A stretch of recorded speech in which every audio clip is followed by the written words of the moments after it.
This lecture introduces Republican Rome following the Etruscans, a civilization on the rise that would come to dominate all of the Western world. We will look at portraiture and architecture today in this civilization that begins in the valleys centered in Rome and the Five Hills, and then spreads northward and southward, eventually conquering all the Italian peninsula, then France, Spain, North Africa, Greece, and finally Egypt, until they would have an empire larger than even that of Alexander the Great. Now, ancient Rome is the most conspicuous ancient civilization. We still can see remnants of it throughout the modern world today, in Western Europe all the way up to Scotland and England, to Ireland, down to North Africa and the Middle East. The temples, basilicas, and roads built by the civilization are still used to this very day. A staggering thought if we were to consider how short a lifespan our own engineering marvels are going to have. Ancient Rome is the derivation that we have for modernity, considering modern law and government, languages. We have Romance languages all deriving from Latin. Then, of course, the calendar. The calendar is important because the Romans will give us months like March, where we have the god of Mars named after it because we go to war on that month. Or August, named for the first emperor Augustus. Or January, named for the Roman god Janus, who looks forward and back at the beginning of the year. And finally, they give us modern coinage, where you will find emperors or important allegories are going to be seen in profile. The Romans, however, were not artists. Instead, they are farmers and fighters, Livy will tell us, the famous Roman historian. And so they do not invent the style that we will look at today. Instead, Greece invents this particular style, this nomenclature, a way of speaking and communicating visually. Rome will propagate it. But there is one more civilization to consider that is going to be significant for the Romans. For Rome is an Etruscan city and built around an Etruscan civilization. So we find that the indigenous population, who were also excellent bronze workers and artists, are going to influence Roman art. Therefore, the Greek nomenclature, sensibility, and subject will be mixed with the Etruscan interests in psychic intensity and in their beliefs that you can connect with someone in the afterlife to give us Roman art as we know it. According to tradition, Romulus, who gives his name to Rome, founded the city on April 21st, 753 BCE. At this time, Rome was an Etruscan city. Hence, we still have the Etruscan wolf standing proudly guarding over the Capitoline Hill to this very day. Unlike ancient Greece, ancient Roman periods are not divided stylistically, but instead by the political environment at the time. For the first period is going to stretch from 753 with the founding of Rome by Romulus until 509 BCE with the death of the last Etruscan king Tarquinius Superbus.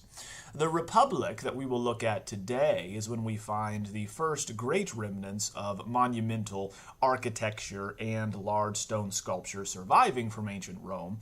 That lasts from 509 until 27 BCE, thus the establishment of the Roman Republic until its demise with the rise of the empire.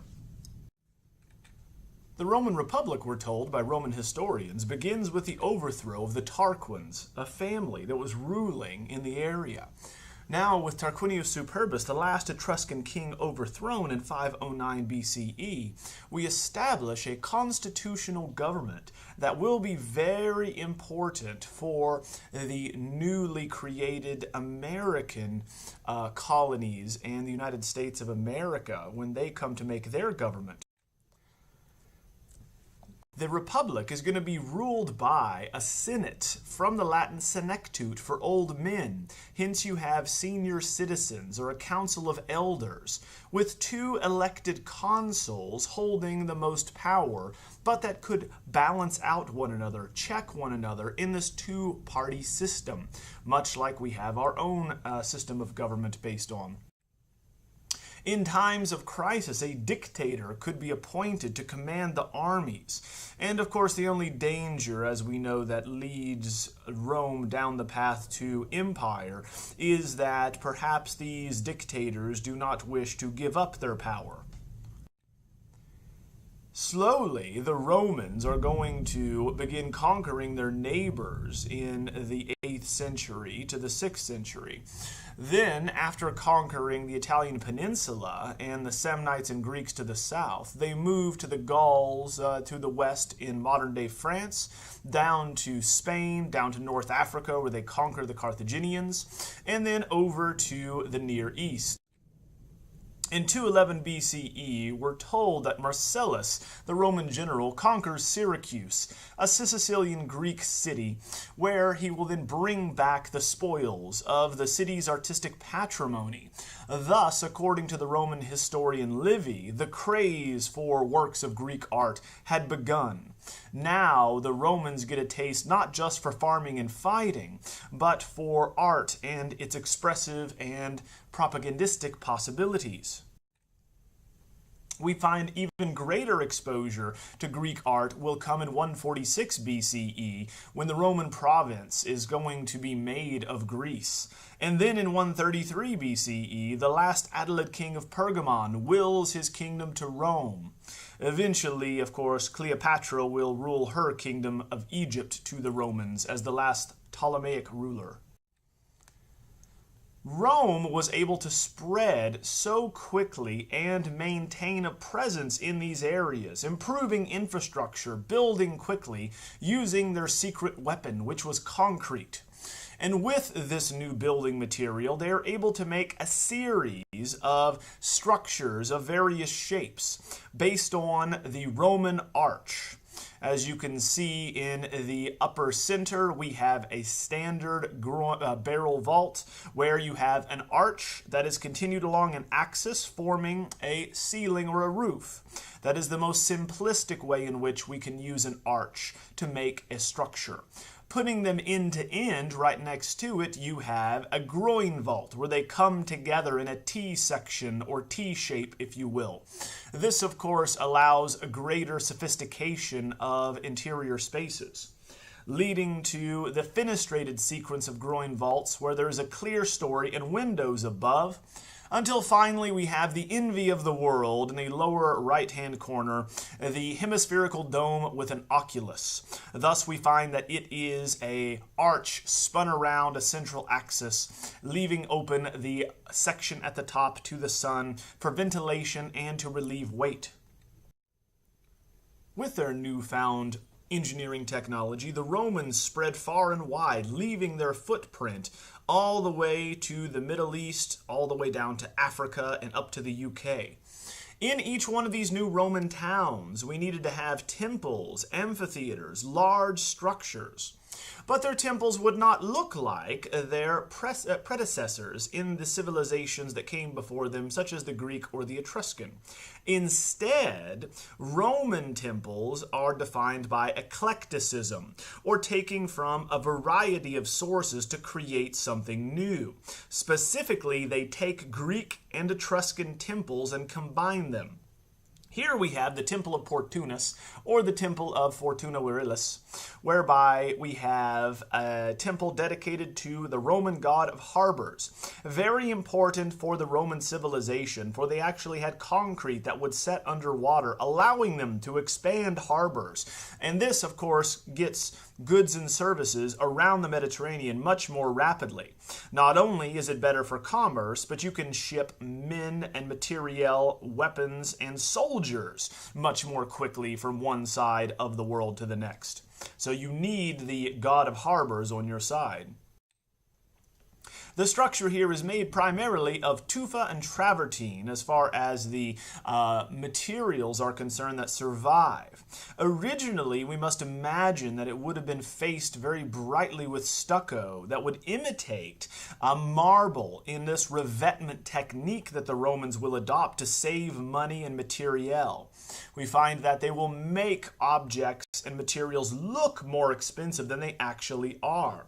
Tufa and travertine are very cheap sandstone materials.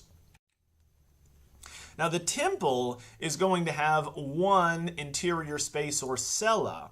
However, it differs from the earlier Greek temples in that there is one approach, one set of steps, and only one set of freestanding columns at the front.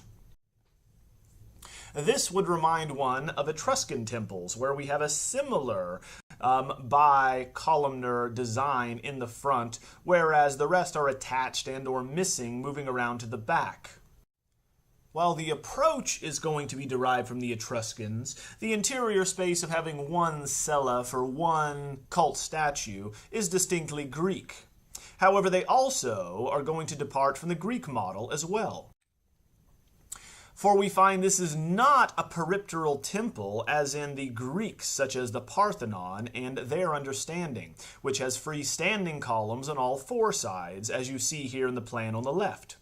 Instead, Romans are going to use pseudo-peripteral models, or temples, whereby the columns are going to not be freestanding all the way around, and only generally at the front of the structure do we see them as such. So you can see that in ancient Greece, we are meant to walk around the structure. Sculpture is going to be located on both pediments, all the way around in the metopes, the triglyphs, the Ionic friezes. This is going to be a sculptural ensemble. Instead, here in this Ionic column in order for the Temple of Portunus, we have a structure that is designed to be on the front of it. It is not designed to pull you around the back of the structure. Therefore, this is uniquely Roman in approach, bringing together the designs of the two civilizations that most influenced the Romans in their religion and in their architecture. Another temple, which is going to be entirely unknown to the Etruscans, thus the Romans would have modeled it on Greek precedents, is going to be the Tholos temple, or a circular temple from the Greek word. So Tholos temples are almost exclusively reserved for goddesses in ancient Rome. This one is dedicated to Vesta, otherwise known as the Greek goddess Hestia. The circular temples and shape here go back to ancient Greece. As we discussed, Aphrodite of Knidos would have originally been located in one of these circular temples, allowing one to see her in the round. These also were dedicated and associated with goddesses. The circular plan, in this case for the goddess of hearth and home, who was very central and important to Roman religion, is going to, even though it is circular and even though it has freestanding columns that are going to spiral around it, it still only has one directionality, one way to approach it. The travertine Corinthian columns are also going to be modeled in Greek precedents with garlands that are going to be held up by oxen heads or on Greek models. Hence, what you do at a temple is sacrifice, generally hogs or bulls, to the gods and then burn them out front in this feast. So we find that the bulls are the sacrifice, the garlands with fruit and flowers are the promise of fertility and new life for which the gods will give us favor. As mentioned, we still only approach the cella by one direction. The steps only go to one part of the structure. There are not steps all the way around. And you can see here at the Temple of Vesta, what has survived is the undertrappings, if you will, the concrete itself, showing us how it was actually assembled, how it was built.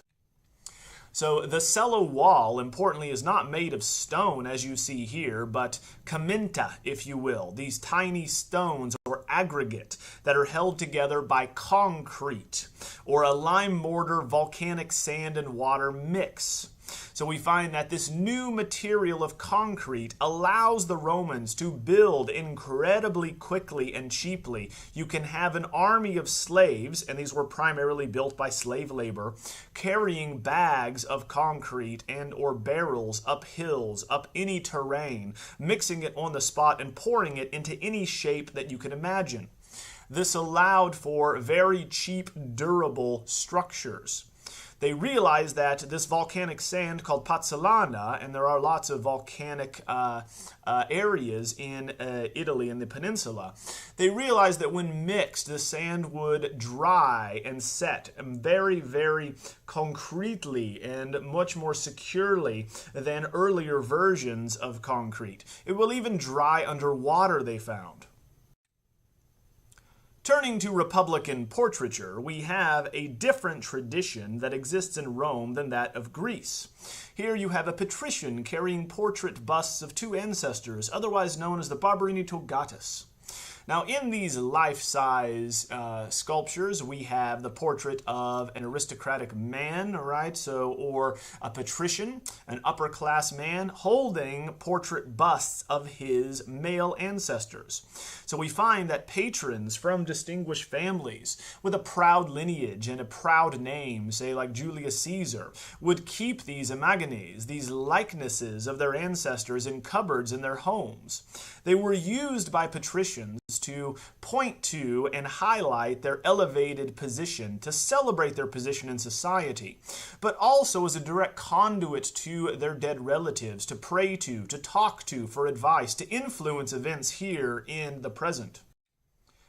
This tradition began in ancient Rome very simply by making actual wax death masks, that at the funeral they would pour molten wax over the deceased face and then peel it off. This is a very simple, low-tech way to retain an image, a likeness of one's dead relative. These transition to more permanent sculptures carved of marble as the centuries wear on in the Republican era. And how they will show these men, not women importantly, is going to be quite significant, for they value age, they value experience, and these things attached to Republican senatorial characters. Now, to differentiate the Greeks and the Romans, we should note that all of the herms or portrait busts we've looked at in this class thus far have been Roman copies. The Greeks would have been horrified at the idea of having someone's head represent them. That would have been a disembodied head to them. For the Greeks, portraits are always full length. They always include all the way from head to toe. So we find that the Romans, however, can abstract, can separate their understanding of a person from, once again, their entire body. They can be represented by their face alone.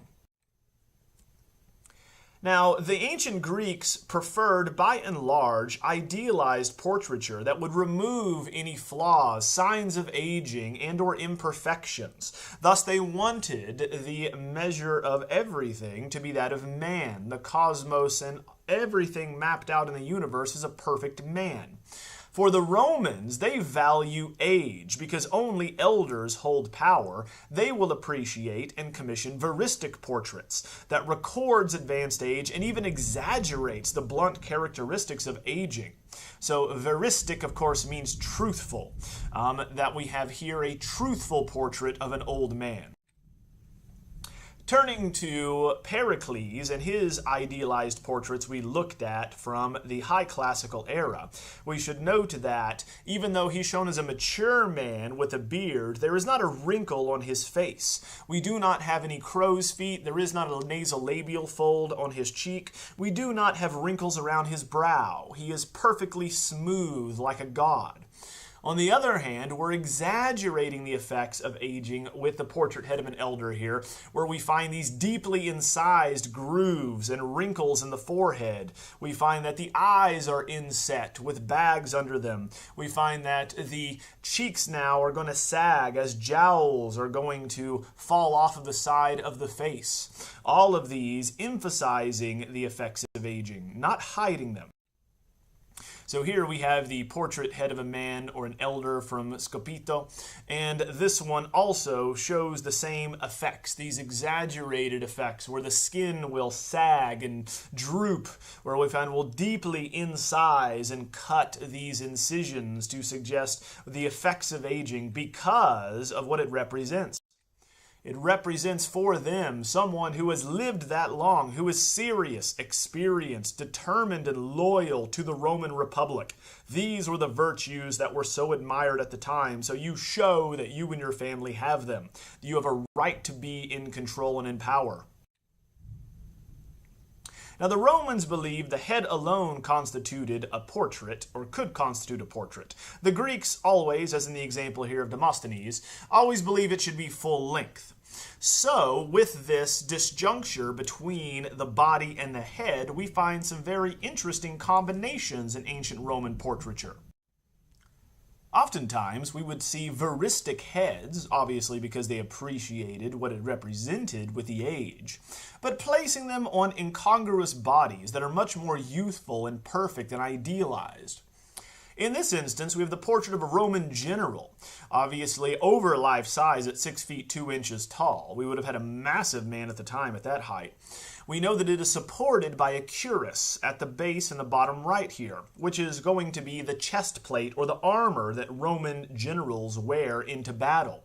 So we know and identify him as a soldier, as a general. The body, in turn, is modeled after those Greek athletes that were so admired and copied ad nauseum by Roman portrait artists and their patrons. So we find here that we are referencing the ideal human form and potential, but still retaining that interest in experience and age. That, of course, comes with power. So the patrician cultural superiority is here combined with that veristic portrait and this heroic status that these families had shown through the body. Obviously, his body would not have looked like this as a middle-aged soldier. It is important to remember that only freemen could possess family portraits. Slaves, under Roman law, were in fact property. However, when they were freed, very commonly slaves would commemorate the new status and this event by commissioning portraits, because they are now Roman citizens when they are freed and can own property, including buying other slaves themselves. We need to remember that slavery was considered a social necessity in ancient Rome and was practiced all over the ancient world. This is not something unique to the Romans. They, however, did have an institution built around it, and there were many more slaves in the Roman Republic than elsewhere. So by the end of the Republic, when a census was taken of the city of Rome itself, they found that there are 2 million slaves, or 1 for every 3 citizens in the city itself. This allowed the extravagant lifestyles that we read about in ancient Rome, these lavish parties, these, once again, these decadent gatherings, and once again, these symposia are only possible. Leisure is only possible when you have someone to do all of the housework, all of these domestic duties for you. Now, very often when slaves are freed, they're going to become slave owners themselves, and very often take the name of their original slave owner themselves as well. Here we have a funerary relief with portraits of the Gessi. They are going to be on either side of their master who freed them at his death. And this was considered common, that at your death you are expected to free the slaves in your employ. So here we're going to have these former slaves taking their patron's name, which is the same as what we see in 1865 in the American South, and why we have so many African Americans named Jackson, Johnson, etc. These were the owners of the slaves. So here we have Publius Gessius in the center, who was the owner, shown very elderly here because he's dead. Off to the side we have the wife, Gessia Fausta, and her husband, Gessius Primus. Well, note that women take the name of their husband and or the husband's family name. Hence, the last name of Publius Gessius is going to turn into her first name, Gessia, and it turns into the masculinized Gessius for her husband. What is interesting to note here is that Jessia, the wife, is the only one living when this is commissioned in 30 BCE. However, she is shown side by side with the dead. Hence, in the Roman religion, death does not break the bonds of a relationship. You can still talk to, converse with, and engage with your loved ones in the next life. Unlike the Greeks, for the Greeks, of course, believed that when you are dead, you are separated, you are severed from this life. You become invisible, like the invisible one Hades himself. Now, funerary processions are also going to reveal this belief. For here we have these floating registers or planes on top of which figures are standing as they're carrying the deceased, propping himself up here on his elbow to his funeral pyre. As women wail behind with children, men blow trumpets ahead and play, once again, flutes. This is going to be a procession where legibility is paramount. We would not be able to see all of these people if they were overlapping one another, but in order to make them visible, we put them on these floating ground planes so we can see them in the back, where the women in the upper left-hand corner cry and wail, and the men in the front playing two different types of instruments are going to be seen on top of one another.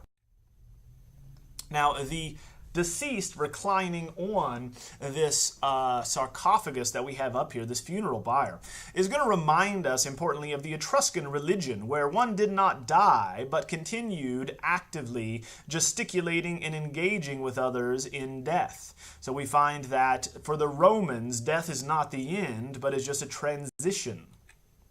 This, of course, allows us to still contact them and be influenced by them in the next life. The floating ground plane, importantly, is also going to be taken from early Greek art, and so this plebeian approach to art will resurface at the end of the Roman Empire. So we'll return to this at the very end. Finally, turning to coinage and numismatic portraits, we have here the denarius with the portrait of Julius Caesar. The denarius is going to be a unit of measure for a Roman coin, the most common variety, in fact.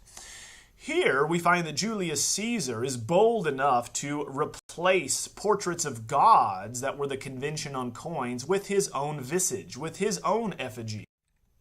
He is shown in the Republican tradition, in this veristic tradition, with an aging face, a receding hairline, all of those elements that would have a respected senator and would relate to them and their characteristics. This is coined shortly before his assassination, when he's going to acquire the title of Dictator Perpetuo, or Dictator for Life. Hence, he was seen as a threat to republican democracy and virtues in ancient republican Rome, so he was assassinated by Brutus, among other conspirators.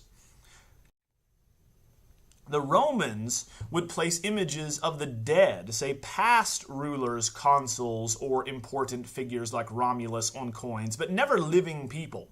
Therefore, this violates republican propriety. It is inappropriate to do. And so we find this is going to foretell what Roman emperors will do to mold public opinion. They will put their faces on coins and spread it throughout the empire, often with deeds or allegories on the back, showing us how we should understand them and interpret them. Now, in March 44 BCE, we have the Ides of March. That's followed by a civil war where Julius Caesar will be assassinated. And this leads us from the old Roman Republic to the rise of the new Roman Empire, with the grandnephew of Caesar taking over as the first emperor. Next time, we will look at life in ancient Rome with the cities of Pompeii and Herculaneum and the excellent preservation there of art and architecture.